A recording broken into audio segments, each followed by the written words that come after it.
Hello दोस्तों, group D का 17 अगस्त 2022 से एग्ज़ाम स्टार्ट हो रहा है और आज से लगभग 5 दिन बाकी है।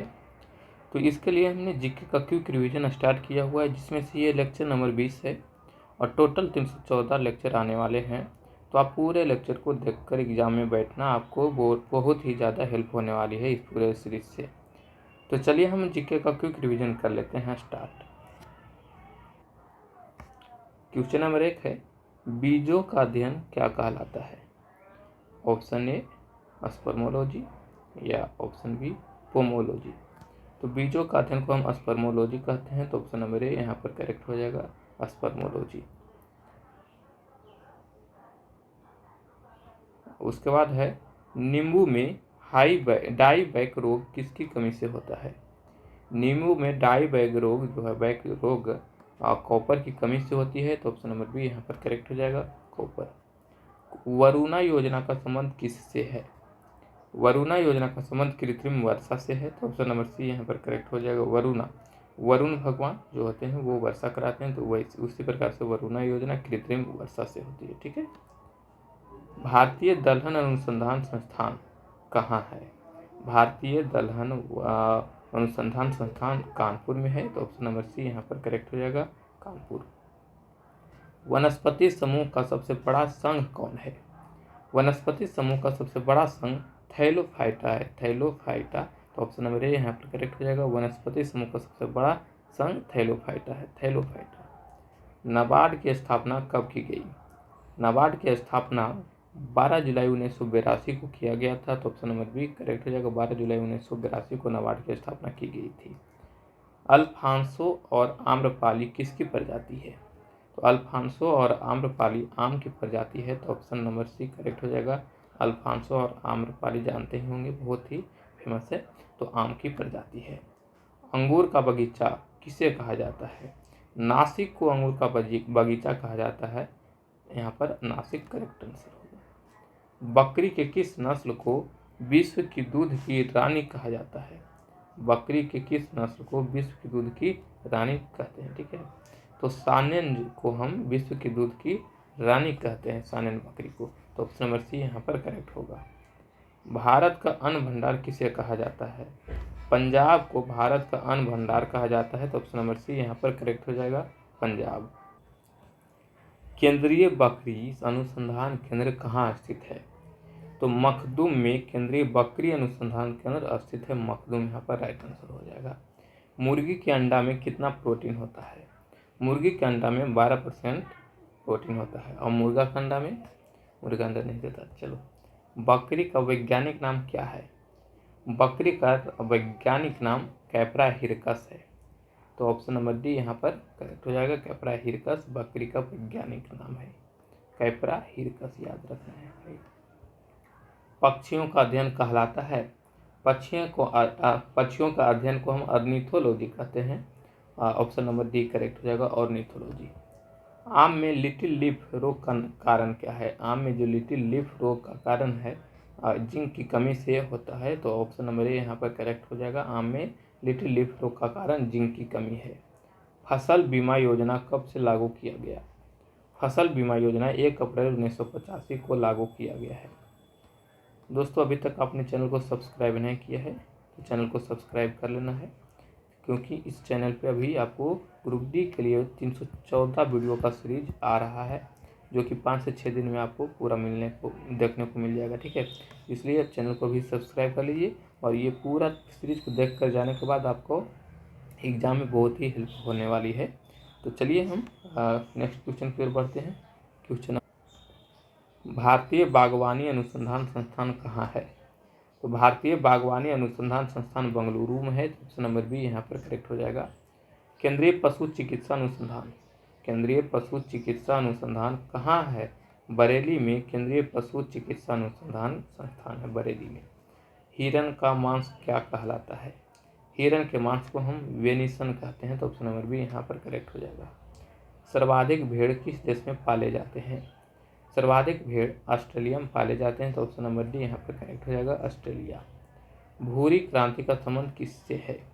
भूरी क्रांति का संबंध उर्वरक उत्पादन से है, ऑप्शन नंबर बी यहाँ पर करेक्ट हो जाएगा, उर्वरक उत्पादन। रजत क्रांति किससे संबंधित है? रजत क्रांति अंडा उत्पादन से संबंधित है, तो ऑप्शन नंबर ए यहाँ पर करेक्ट हो जाएगा, अंडा उत्पादन। केंद्रीय भैंस अनुसंधान संस्थान कहाँ स्थित है? केंद्रीय भैंस अनुसंधान संस्थान पूछ रहा है कहाँ स्थित है? हिसार में, ठीक है। भैंस अनुसंधान संस्थान हिसार में अवस्थित है। केंद्रीय औषधि शोध संस्थान कहाँ स्थित है? तो औषधि शोध संस्थान लखनऊ में है, तो ऑप्शन नंबर सी यहाँ पर करेक्ट हो जाएगा। जमुना परी किसकी एक प्रजाति है? जमुना परी किसकी प्रजाति है? बकरी की, ठीक है। तो बकरी की एक प्रजाति है जमुना परी। मछलियों का अध्ययन क्या कहलाता है? मछलियों का अध्ययन इक्थियोलॉजी कहलाता है। इक्थियोलॉजी हम मछलियों का अध्ययन करते हैं। और जाफराबादी किस जानवर की एक प्रजाति है? जाफराबादी भैंस की एक प्रजाति है, तो ऑप्शन नंबर सी यहाँ पर करेक्ट हो जाएगा, जाफराबादी। सुअर का मांस क्या कहलाता है? सुअर का मांस को हम पोक कहते हैं, पोर्क, ठीक है, पोर्क कहते हैं। तो सुअर के मांस को हम पोर्क कहते हैं, राइट आंसर डी हो जाएगा। मकड़ियों का अध्ययन कहलाता है, मकड़ियों का अध्ययन हम एरेनियोलॉजी करते हैं। मकड़ी जो होगा उसका हम अध्ययन करेंगे तो एरेनियोलॉजी कहलाएगा, ठीक है। कृत्रिम गर्भाधान के लिए बैल के वीर्य को किस में रखा जाता है? तो बैल के वीर्य को द्रव नाइट्रोजन में रखा जाता है ताकि ठंडा रहे, तो ऑप्शन नंबर सी करेक्ट हो जाएगा। कृष्ण क्रांति का संबंध किससे है? तो कृष्ण क्रांति का संबंध पेट्रोलियम से है, ऑप्शन नंबर ए करेक्ट हो जाएगा, पेट्रोलियम पदार्थ, ठीक है। उसके बाद है प्रकृति का हलवाहा किसे कहा जाता है? तो प्रकृति का हलवाहा केचुओं को कहा जाता है, तो ऑप्शन नंबर डी यहाँ पर करेक्ट हो जाएगा, केचुआ। पश्मीना ऊन किससे प्राप्त की जाती है? पश्मीना ऊन बकरी से प्राप्त किया जाता है, तो ऑप्शन नंबर बी यहाँ पर करेक्ट हो जाएगा, बकरी का बाल से, ठीक है। सारंग, मूंगा और खैरा किसकी प्रजाति है? सारंग, मूंगा और खैरा किसकी प्रजाति है? मधुमक्खी की, ऑप्शन नंबर सी यहाँ पर करेक्ट हो जाएगा, मधुमक्खी। मुर्गियों में रानीखेत बीमारी किससे होती है? मुर्गियों में रानीखेत बीमारी किस चीज़ से होती है, ठीक है। तो यहाँ पर विषाणु से मुर्गियों में रानीखेत की बीमारी फैलती है, ऑप्शन नंबर ए यहाँ पर करेक्ट हो जाएगा। भेड़ का वैज्ञानिक नाम क्या है? भेड़ का वैज्ञानिक नाम ओविस एरिज है, तो ऑप्शन नंबर बी यहाँ पर करेक्ट हो जाएगा, ओविस एरिज। बच्चों वाली गाय को क्या कहा जाता है? बच्चों वाली गाय को हम डैम कहते हैं, डैम, ठीक है, ऑप्शन नंबर बी करेक्ट हो जाएगा, डैम। कृत्रिम रेयान कहलाता है? कृत्रिम रेयान सिल्क कहलाता है, तो ऑप्शन नंबर सी यहाँ पर करेक्ट हो जाएगा, सिल्क। सबसे पहला क्लोन्ड स्तनधारी है? तो डॉली नामक एक भेड़ थी, वो सबसे पहला क्लोन थी, ठीक है। तो यहाँ पर राइट आंसर हो जाएगा ए नंबर। पीली क्रांति का संबंध किसके उत्पादन से है? तो पीली क्रांति का संबंध तिलहन के उत्पादन से, तेल के चलते, ठीक है। तो ऑप्शन नंबर डी यहाँ पर करेक्ट हो जाएगा। कच्चे फलों को पकाने के लिए किसका प्रयोग किया जाता है? कच्चे फलों को पकाने के लिए एथिलीन और एसिटिलीन दोनों का उपयोग करते हैं, तो ऑप्शन नंबर ए और बी यानी कि ऑप्शन नंबर डी करेक्ट हो जाएगा, ठीक है। सोडियम का उपयोग नहीं करते हैं। विश्व का कहवा पात्र किसे कहा जाता है? विश्व का कहवा पात्र ब्राज़ील को कहते हैं, यहाँ से कहवा बहुत ही ज़्यादा मात्रा में उत्पादन किया जाता है। अंगोरा ऊन किससे प्राप्त होता है? अंगोरा ऊन खरगोश से प्राप्त होता है, तो ऑप्शन नंबर बी यहाँ पर करेक्ट हो जाएगा, खरगोश।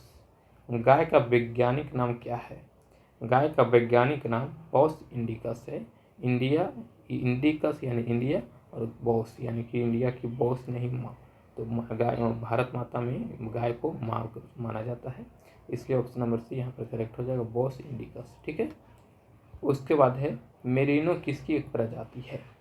मेरिनो भेड़ की एक प्रजाति है, तो ऑप्शन नंबर डी यहाँ पर करेक्ट हो जाएगा, भेड़, ठीक है। उसके बाद है हरियाली योजना का संबंध किससे है?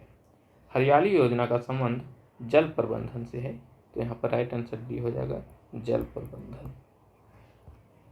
बिना बीज फलों को विकसित करना कहलाता है?